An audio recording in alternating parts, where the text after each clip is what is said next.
Hello guys, welcome back to my channel earth mom Dehradun. मैं हूं ज्योति और वेलकम है आप सभी का मेरे चैनल में। अब यहाँ पे दो बच्चों के बर्थडे आ रहे हैं, ठीक है। दो यूट्यूबर की बच्चियों के बर्थडे आ रहे हैं। एक बर्थडे है सरिता जी की बेटी का, उनका फर्स्ट बर्थडे है। और दूसरा बर्थडे है जगत दीदी की बेटी का, उसका आई थिंक 8th बर्थडे होगा। इसी मंथ में दोनों के बर्थडे हैं। एक टाइम पे ये दोनों के दोनों एक दूसरे के साथ बहुत अच्छा बॉन्ड शेयर करते थे।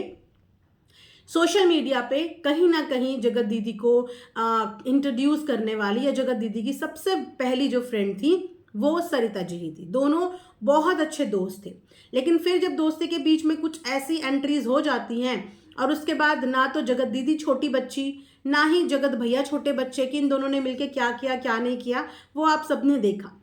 इन लोगों की दोस्ती आगे चल के नहीं टिक पाई, लेकिन कंट्रोवर्सी के दौरान time to time Sarita ji और जेठू जी ने इनको सपोर्ट किया और बदले में उनको बहुत हेट मिली, बहुत हेट मिली। लेकिन फिर भी सारी हेट को वो लेते रहे, लेकिन इनके लिए कड़वे शब्द नहीं बोले। हर बार वो भी ऑडियंस को यही बोलते रहे कि एक इंसान पूरा का पूरा इतना गलत नहीं होता, उसको अपनी बात रखने का मौका दीजिए, उसको एक बार बोलने का मौका दीजिए। लेकिन बदले में उनको सिर्फ और सिर्फ नेगेटिविटी मिली, ठीक है। अब मैंने कल उनका एक व्लॉग देखा जहां पे सरिता जी अपने ऑडियंस के साथ ये डिस्कशन कर रही थी कि उनकी बेटी का बर्थडे आ रहा है और उनको बर्थडे में किस किस को इनवाइट करना चाहिए। जब कमेंट सेक्शन खोल के देखा तो अधिकतर मैक्सिमम लोग ये चाहते हैं कि जगत दीदी को इनवाइट किया जाए, और कुछ लोग ये भी चाहते हैं कि बिल्कुल भी ना किया जाए, ये ना भूला जाए कि उन्होंने आपके साथ क्या किया। लेकिन अधिकतर लोग ये भी चाहते हैं कि उनको इनवाइट किया जाए।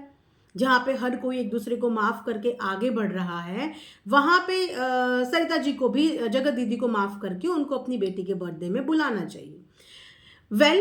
ये सिर्फ उनकी कॉल है, ये सिर्फ उनका डिसीजन है कि उन्हें माफ करके उनको बुलाना चाहिए या जगत दीदी को अपनी बेटी के बर्थडे में उन्हें बुलाना चाहिए। दोनों दोस्त हैं और बहुत अच्छे से एक दूसरे की रग रग से वाकिफ होंगे। उनको पता होगा कि उन्हें क्या करना है, कितना करना है और कितना नहीं करना है, क्योंकि हमें शायद ऑन कैमरा ही चीज़ें पता है, लेकिन ऑफ कैमरा चीज़ें क्या है क्या नहीं दोनों बखूबी जानते होंगे। तो आइडिया नहीं है कि कौन किसको अपने बच्चे की बर्थडे पार्टी में बुलाने वाला है और कौन नहीं बुलाने वाला। लेकिन आज भी ऑडियंस ये एक्सपेक्ट करती है कि सरिता जी और जगत दीदी वापस से दोस्त बन जाएं और वो वापस से एक दूसरे के साथ फ्रेंड्स वाले बॉन्ड में आ जाएं। अब यहाँ पे कल इंस्टाग्राम पे इन्हीं के ग्रुप की एक और लेडी हैं आरती, अगर आप उन्हें जानते होंगे। कल जैसे कि आप सबको पता है कि विमेंस डे था, तो उसमें उन्होंने इंस्टाग्राम पे कुछ पुरानी फोटोज शेयर करी थी, जिस पुरानी फोटो में आपको सरिता जी, जगत दीदी, नीतू मैना, ऐसे 3-4 जो इनका ग्रुप था फ्रेंड्स का, उन्होंने कम से कम 10 से 11 फोटो शेयर करी हैं। और 10 से 11 फोटो में इन सारी फ्रेंड्स का, जितनी भी ये फीमेल ग्रुप थी, इन सबकी फोटोज हैं। बहुत प्यारी प्यारी फोटोज हैं, इतनी लवली मेमोरीज हैं। मतलब फोटो देख के हमें मेमोरीज पता चलती हैं सामने वाले की, बहुत लवली मेमोरीज हैं। तो दोस्त तो थे, बहुत प्यारे प्यारे थे, सुख दुख में खड़े होने वाले, लड़ने वाले दोस्त भी थे। लेकिन उन दोस्तों का भी विश्वास टूटा है, बुरी तरीके से विश्वास टूटा है। और विश्वास सिर्फ एक इंसान की वजह से जगत दीदी ने अपने सारे रिश्ते कॉम्प्रोमाइज कर दिए। सिर्फ एक इंसान की वजह से, सिर्फ एक इंसान के साथ चीज़ें मेंटेन करने के चक्कर में वो अपने दोस्तों को धोखा देती गई देती गई देती गई, और आज के डेट में वो अकेले पड़ गई, जिसमें डेफिनेटली उनकी गलती है।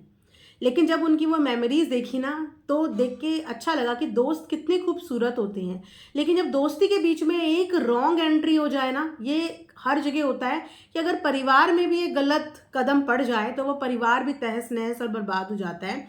ऐसे ही अगर दोस्ती के बीच में गलत एंट्री हो जाए किसी थर्ड की, किसी ऐसे इंसान की जो टॉक्सिक हो, तो वहाँ पे दोस्ती के बिल्कुल चीथड़े चीथड़े उड़ जाते हैं।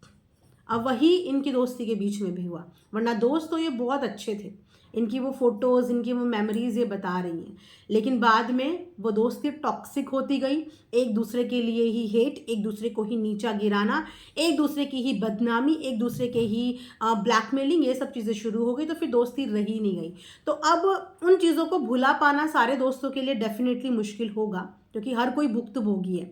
और बहुत बड़े बड़े लेवल का भुक्तभोगी है, तो वो क्या इन बीती बातों को भुला के वापस से चीज़ें एक्सेप्ट कर पाते हैं या नहीं, ये उनकी विल पावर पे डिपेंड करता है कि क्या उनका दिल इतना मजबूत है कि वो इतनी सारी चीज़ें जो उनके साथ गलत हुई हैं उनको भुला के भी आगे बढ़ते हैं। ये उनके ऊपर डिपेंड करता है बस।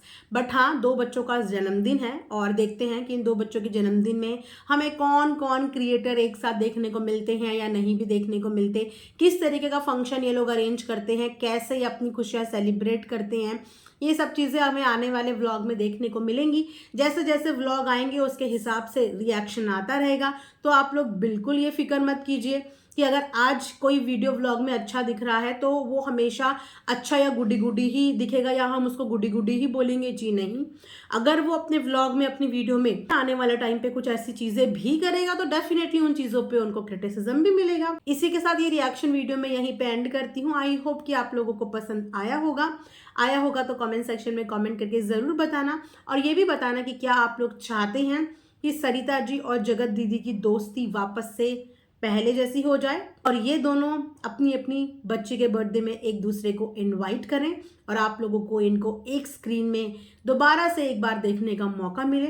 अगर आप सब भी यही चाहते हैं तो कमेंट सेक्शन में बताइए, और अगर नहीं चाहते हैं तो भी कमेंट्स में बताइए कि क्या आप वापस से सरिता जी और जगत दीदी की जोड़ी को एक साथ देखना चाहते हैं।